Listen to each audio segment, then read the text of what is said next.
You're making me angry. I don't think you're gonna like me when I'm angry. Welcome to Stuff to Watch, the podcast that takes the stress out of streaming. I'm James Croot. Give me 10 minutes and I'll save you hours of trying to work out which new shows are worth your time. We'll also cover new cinema releases and finish off with my classic cut. My guests this week are Bridget Jones. Hello. And Darren Bevan. Just when I thought I was out, they pulled me back in again. Here we go. First up this week, we're taking a look at the Lazarus Project, which has just arrived on Neon. This is a new take on the time loop formula, right, Bridget? Stop. I won't even pretend I understand time travel or most science, to be honest. But what I do understand is that this series is particularly good. It stars Papa Isidore, who, if you watched I May Destroy You or Gangs of London, you will know he is an excellent young actor. He stars as George, who is a pretty average dude who wakes up on July 1st one day and has a pretty good few months. He gets a great bank loan, has a wedding, gets his partner up the duff. But then one day he wakes up again and it's July 1st. He's gone back in some sort of time loop. And none of that previous 6 months has happened, but he remembers it all. Turns out his life goes off the rails. It happens a few more times with this weird flipping back to July 1st. A mysterious woman shows up. She says, if it happens again, come find us at this dodgy building. It does. He goes, finds them. And then the truth is revealed. We're a top-secret organisation dedicated to preventing and undoing mass extinction events. Oh, and we can make time go backwards. He gets involved. Good things happen, bad things happen. It's a great test of the human spirit, what you would do for your loved ones, the influence of power on an individual. It's sci-fi, but it's not really sci-fi, and I know that Darren has some thoughts on that particular aspect of it. I just don't think it was sci-fi enough. I mean, this Lazarus Project had to raise me from the dead towards the end of the first episode because I was out. I just didn't care enough about the characters, and I struggled with the emotional heft that seemingly happens at the end of episode 1. That is your problem. You stopped at episode 1. So the beginning of that episode has this great build-up to something, and then the truth is kind of revealed. And from there, the series really expands on that idea of the lengths people would go to save the people they love. I don't care if it's not sci-fi. For me, it was very much a sort of a study on human nature. I definitely agree more with you, Bridget, than I do with Ming the Mirthless. I just think it was a fabulous kind of tale. Also, if you think about time travel stories, the Quantum Leap is one of the classics, and that was really very much about characters each week and the power of love and all those kind of tropes and ideas. I really did find I was engaged and enjoyed it, and that hook at the end of the first episode really did make you want to watch more. Well, before there are any murders in this building, let's move on to a show which just about has that title. Mr. Bevan. Only Murders in the Building on Disney+. Oh my God, I love Series 1 of this show back in 2021. Steve Martin, Martin Short, and Selena Gomez all working together as a trio of podcasters trying to solve a crime. This sounds very, very familiar. Am I Selena Gomez in this situation? Well, you do dress very, very snappily, I thought I was Bridget. Selena Gomez in this situation. I mean, I love the first series of this. It had spark and wit all over the place as it tried to solve the murder of an inhabitant of a New York building. Now, the second season picks up at the end of season 1's cliffhanger. I really do like a lot of this second series. It doesn't have the same oomph for me that it has in the first, mainly because it's become a little bit too meta and a little bit too knowing in parts. It's very rare for a true crime podcast to do a sequel. We have a real opportunity here. But I think it's a quality show, and it stays a quality show throughout, and there is nothing on TV like this that's bright and breezy. Yeah, I'm a latecomer to this, but in the bits that I have seen, I am clearly obsessed.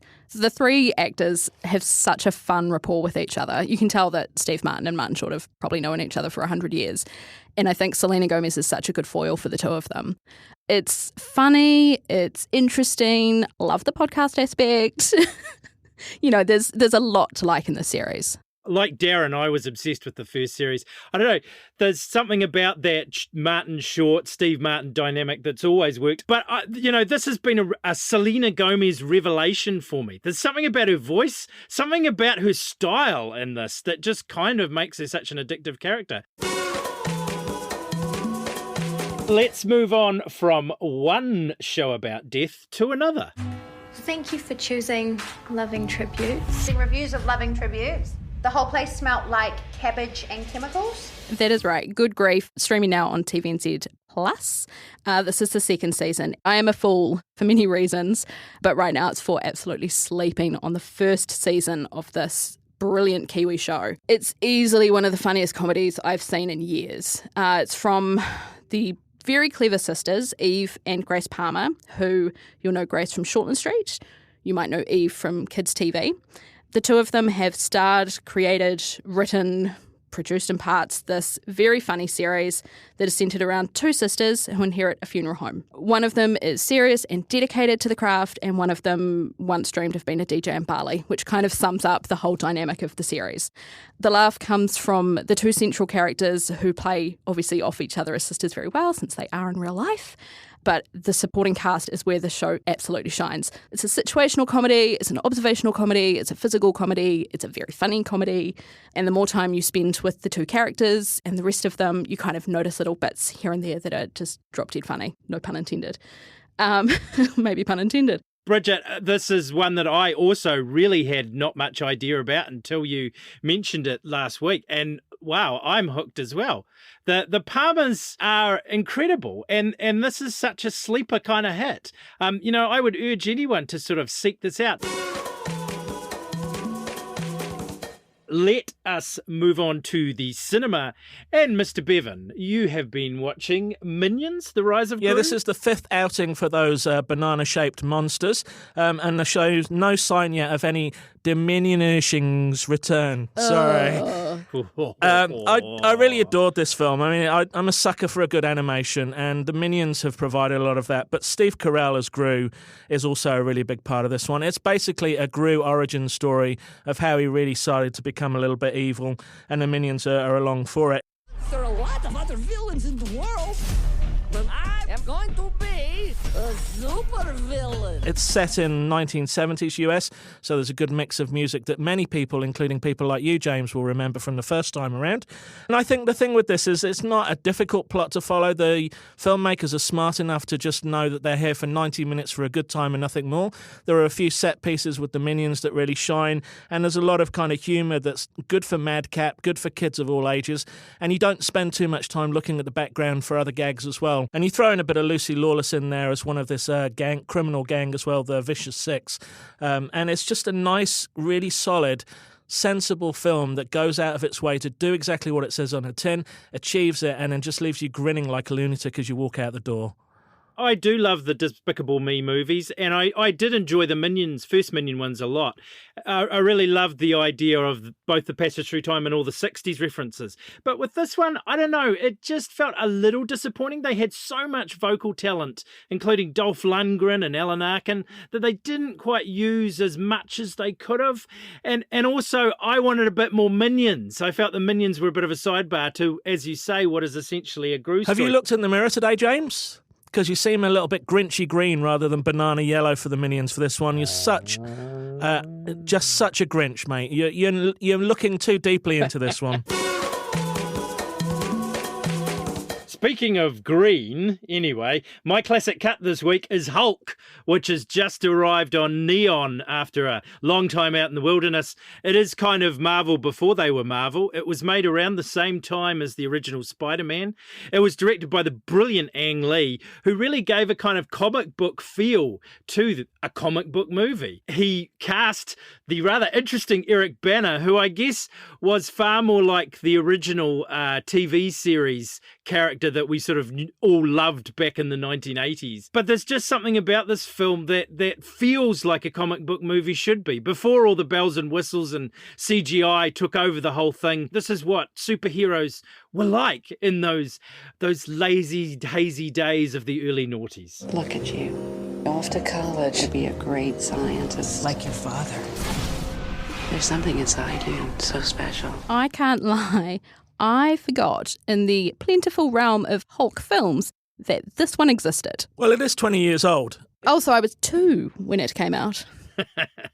Some of the effects are great. I mean, looking back at that Hulk in this original film, it's not too far from the Mark Ruffalo version of the Avengers, I don't think. So they've always been true to the aesthetic, but I do wonder a little bit with this one whether they played it a bit too fast and loose with the serious side of it, and that's what put people off. There's just something about this which was the first sort of idea of bringing an auteur, someone with a bit of class or not the person you would expect to be directing a superhero blockbuster kind of movie to it. And I guess it helped inform Ang Lee's later things like Life of Pi in particular. Before Darren manages to make me angry any further, let's remind you what we talked about today. The Lazarus Project on Neon. Only Murders in the Building on Disney+. Good Grief on TVNZ+. Minions: The Rise of Gru in cinemas now, despite what James will tell you. And my classic cut, Hulk on Neon. That's it for another week. We're back next Friday. In the meantime, subscribe to our newsletter by clicking the link in any Stuff to Watch story on stuff.co.nz and follow us wherever you get your podcasts. Thanks to my guest, Bridget Jones. Thanks. And Darren Bevan. Darren Smash! And to producer Chris Reed for putting up with our antics. I'm James Croot, and I've been finding you Stuff to Watch. Good night. Good night. Yes. Good night.